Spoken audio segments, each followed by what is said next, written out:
오늘 우리에게 주신 하나님의 말씀은 누가복음 2장 7절 말씀입니다. 첫 아들을 낳아 강보로 싸서 구유에 뉘었으니 이는 여관에 있을 곳이 없음이러라. 아멘. 고대시대 왕자의 탄생은 국가적인 축제이며 큰 행사였습니다. 그러나 오늘 말씀에 메시아이시며 왕이신 예수님의 탄생이 그와는 다르다는 것을 알려줍니다. 어떻게 다를까요? 첫 번째는 구유에 뉘었다는 것입니다. 구유는 사람을 뉘는 곳이 아닙니다. 구유는 소나 짐승이 식사하는 밥그릇과 같은 곳입니다. 누구도 구유와 같은 곳에 자신의 아기를 뉘는 부모는 없을 것입니다.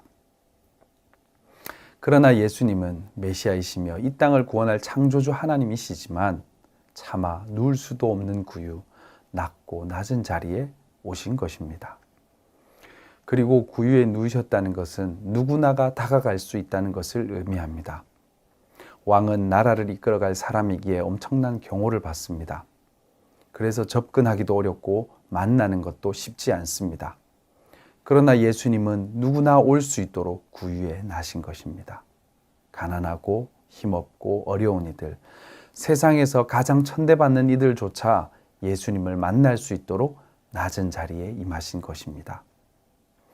사도 바울은 빌립보서 2장 6절에서 7절 말씀에 예수께서는 근본 하나님의 본체이시나 하나님과 동등됨을 취할 것으로 여기지 아니하시고 오히려 자기를 비워 종의 형체를 가지사라고 말씀합니다.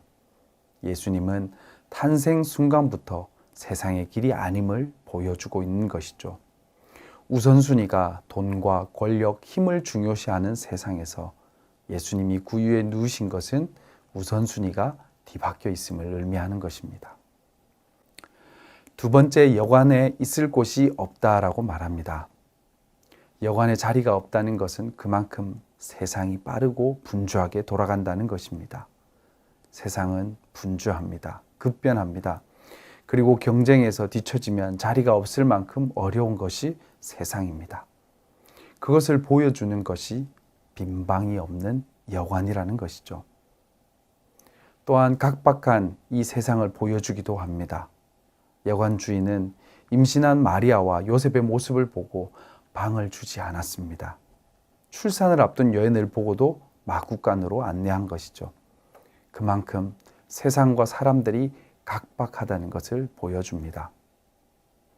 우리 또한 빈방이 없는 여관처럼 마음에 주님을 모시지 않는다는 것을 보여주기도 합니다. 바쁘고 분주한 가운데 우리 마음에 주님 모실 곳이 없이 그렇게 각박하게 살아가고 있지는 않은가를 돌아보게 하는 오늘 본문 말씀인 것입니다. 주님은 낮고 낮은 곳으로 오셨습니다. 많은 이들이 올 수 있도록, 만날 수 있도록 주님은 낮은 자리로 찾아오셨습니다. 그럼에도 바쁜 세상 일에 마음에는 주님을 두려워하지 않는 이들이 너무나도 많습니다. 내 삶이 빈방이 없는 여관처럼 살아가서는 안 됩니다. 주님이 함께하는 곳이 되어야 합니다. 빛으로 오신 주님을 기억하는 대림절에 우리 마음에 주님을 모시고 살아가고 있는지 돌아보는 귀한 날 되시기를 소망합니다. 기도하겠습니다. 사랑의 주님, 빠르게 변해가는 세상에서도 늘 마음에 주님을 모시고 주님 원하시는 삶을 살아가도록 우리와 함께하여 주시옵소서. 예수님의 이름으로 기도합니다. 아멘.